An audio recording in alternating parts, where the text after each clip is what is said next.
जो अपनी इंद्रियों को भोगों में तृप्ति कराने की कोशिश कर रहे हैं, उनका चिंतन भोगों का ही होगा। तो कैसे तत्वबोध होगा, कैसे लीला में प्रवेश होगा? तो ध्यान देना है, कैसे हो पाएगा? क्योंकि जिस चित्त वृत्ति से भगवदाकार हमें वृत्ति करनी थी, वो तो हमने भोगों के चिंतन में लगा दी, भोग क्रियाओं में लगा दी।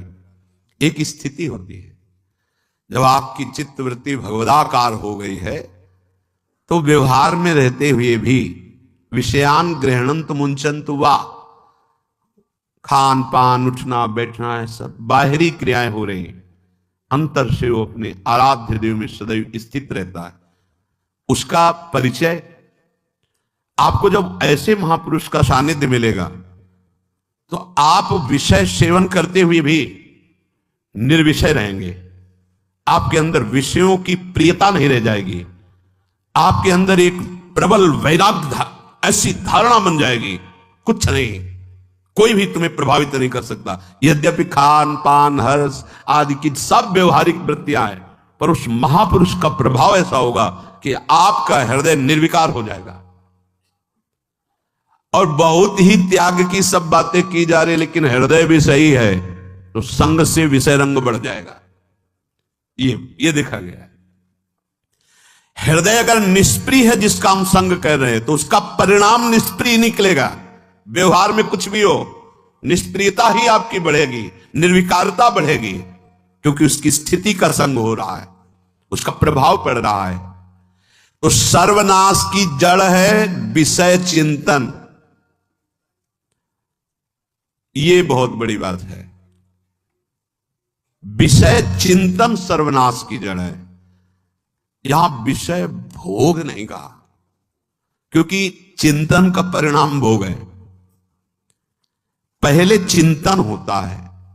साधक ध्यायतो विषयान पुंसः संगस्तेषु उपजायते, संगात् संजायते कामः, कामात् क्रोधो विजायते, क्रोधात् भवति सम्मोहः, सम्मोहात् स्मृति विभ्रमः, स्मृति भ्रंशात् बुद्धिनाशो, बुद्धिनाशात् प्रणश्यति सर्वनाश।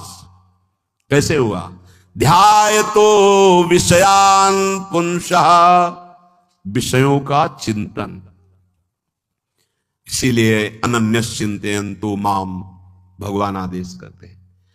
विषय चिंतन न होने पाए, बिना चिंतन किए आपको कोई भी सुख नहीं मिल सकता। आप देख लीजिए, जगत के किसी भी भोग का सुख नहीं मिल सकता। चिंतन से ही आपको सुख की अनुभूति हो रही है। अगर आप चिंतन ना करें तो आपको कोई सुख नहीं मिलता। आप चिंतन उसका घसीट लिया गया। अगर सुख होता तो भोग में मिल जाता, नहीं मिला। क्यों? कि बोले चिंतन नहीं। किसी को किसी गाढ़ विषय के चिंतन में फंसा दे, फिर उसके सामने भोजन रख के खीर में नमक डाल दे, सब्जी में चीनी डाल दे, और गाढ़ विषय में फंसा दे। तुम्हारा लड़का जो अकेला था, वो ऐसा ऐसा दुर्घटना हो गई, वो अस्पताल में, अब जल्दी से भोजन पाओ और निर्णय बताओ। वो बिल्कुल नहीं बता पाएगा कि खीर में नमक था, सब्जी में चीनी थी। उसका चिंतन वहां फंस गया। अगर ऐसे चिंतन हमारा प्रियाजू में फंस जाए, तो संसार के सब क्रियाएं होते हुए भी वो परमहंस है, वो विदेह है। चिंतन, हम लोग चिंतन में चूक कर देते हैं, तो फिर क्रियाओं में हमको बंधना पड़ता है। नहीं, सच्ची माने कोई भी क्रिया उससे बांध नहीं सकती। तो क्या जिनका भगवत चिंतन होता है वो असत क्रियाएं भी करते हैं क्या? तो बोले जब चिंतन ही नहीं तो असत क्रियाएं कैसे हो सकती है? पहले क्रिया के असत चिंतन होता है। आप देखना, कोई भी कार्य पहले चिंतन होता है। इसीलिए यहां कह रहे हैं ध्यायतो विषयान पुंसा संगस्तेषु उपजायते। पहले, सबसे पहले विषय का चिंतन होता है। अगर विषय का चिंतन ना होने पावे तो आपको कोई फंसा ही नहीं सकता। भोग, कोई भी भोग नहीं फंसा सकता। जहां विषयों का चिंतन हुआ तो संग की प्राप्ति, विषय भोग की। प्रबल इच्छा, प्रबल आसक्ति, और वो जो चिंतन हुआ था वही आपको सुख दे रहा है। वही, वहां सुख नहीं है, आपके चिंतन का वहां सुख। जैसा चिंतन, अगर आपका चिंतन विक्षिप्त कर दिया जाए, एकाग्र ना होने पाओ, तो किसी में आपको सुख नहीं मिलेगा, पक्का।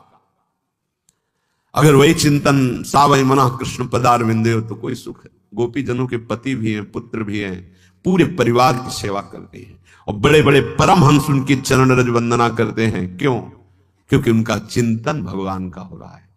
एक भी वृत्ति शरीर चिंतन में नहीं, बलिहारी है। मुरारी पादार्पित चित्त वृत्ति। विषयों के चिंतन से विषयों में आसक्ति पैदा होती है, आसक्ति से विषय कामना की प्रबलता और क्रिया होती है, और क्रिया में बाधा पड़ने से क्रोध पैदा होता है, क्रोध से मूढ़ता छाती है, मूढ़ता से स्मृति भ्रमित हो जाती है, स्मृति भ्रंश से बुद्धिनाश होता है, और बुद्धिनाश ही सर्वनाश है। इसलिए चित्त का निरंतर अधिक समय तक सावधानी पूर्वक भगवन नाम में, भगवत लीला में, आप सब भगवत कृपा पात्र जन है, चिंतन न बिगड़ने पावे। होता क्या है कि क्रिया से तो हम सावधान है, समाज है, क्रिया से तो हम सावधान, क्योंकि समाज भी है, व्यवहार भी है सामने, लेकिन चिंतन तो कोई नहीं जान रहा ना, अंदर ही अंदर हम क्या चिंतन कर रहे हैं। तो साधक चूक कर बैठता है। देखो, बाहर चूक होगी तो उसका प्रायश्चित हो ही जाएगा, चार लोग निंदा करेंगे, पिटोगे, अपमानित होगे, प्रायश्चित। लेकिन अंदर जो हमारा गलत चिंतन हो रहा, पूरा का पूरा अंदर हृदय मलिन कर देगा, हमें उस बात का प्रायश्चित भी नहीं होगा, हमें जलन भी नहीं होगी कि हम गलत चिंतन कर रहे हैं, क्योंकि सावधान नहीं है। खास बात साधना में चिंतन संभालने की है। काम क्रोध मोह स्मृति भ्रंश बुद्धिनाश सर्वनाश कारणत्वात्, देवर्षि नारद जी कह रहे हैं। चित्त का जहां अधिक चिंतन होता है वही हमारी तन्मयता बन जाती है, वही हमारा स्वरूप होने लगता है। बोले बहुत कामी पुरुष है, बोले बहुत क्रोधी पुरुष है, बोले बहुत नीच पुरुष है, पूरा संबोधन होने लगा उसके लिए, क्योंकि वो उसी चिंतन से, वैसी क्रियाओं से। अरे बोले तो बड़े भगत हैं, भगवान के स्वरूप है साक्षात। जो हम अधिक चिंतन करते हैं वही क्रियान्वित होता है, जो क्रिया होती है, चिंतन होती है, वैसे हमारा स्वरूप बन जाता है, वैसे हमारी स्थिति हो जाती है। सांसारिक विषयों और विषयी पुरुषों का शरीर संग, वाणी संग, मन के द्वारा संग, ये आपके अंदर विषय चिंतन बढ़ा देगा, विषय क्रियाओं में लगा देगा। इसलिए बहुत सावधान। विषय में कोई ताकत नहीं है, विषयासक्ति दुर्गति कर देती है। एक बार देवर्षि नारद जी जनक जी से कहा कि आप विदेह राज कैसे हैं, पत्नी भी है, परिवार भी है, सब वैभव भी है, वो आप एक राजा होते हुए विदेह राज। उनका आज विश्राम कीजिए, कल सुबह चर्चा करेंगे। तो रात्रि में अपने शयन गृह में देवर्षि नारद जी को शयन कराया और अपनी अर्धांगिनी से कहा कि आप जाकर शयन कीजिए देवर्षि नारद जी के साथ, जो आज्ञा। अब वहां देवर्षि नारद जी के समीप जब नारद जी ने देखा कोई स्त्री, तो शकिल गए और शकिल गए। वो तो आज्ञा जैसी हुई थी, जब दीवाल मिली तो दीवाल की तरफ मुंह करके लेटे रहे। अर्धरात्रि में उठी और चले गए। देवर्षि नारद जी सुबह गए और कहा कि ये क्या मजाक था आपका, यदि आपको ऐसा ही व्यवहार करना था तो आप हमसे कह देते तो हम बाहर जाकर शयन करते, आपने ऐसा क्यों किया? क्या हुआ महाराज? जब हम वहां शयन कर रहे थे, कुछ रात्रि व्यतीत होने पर आपकी अर्धांगिनी आई और लेट गई सैया पे। उनको पता नहीं कि एक देव ऋषि के साथ ऐसा व्यवहार नहीं कर। फिर क्या हुआ महाराज?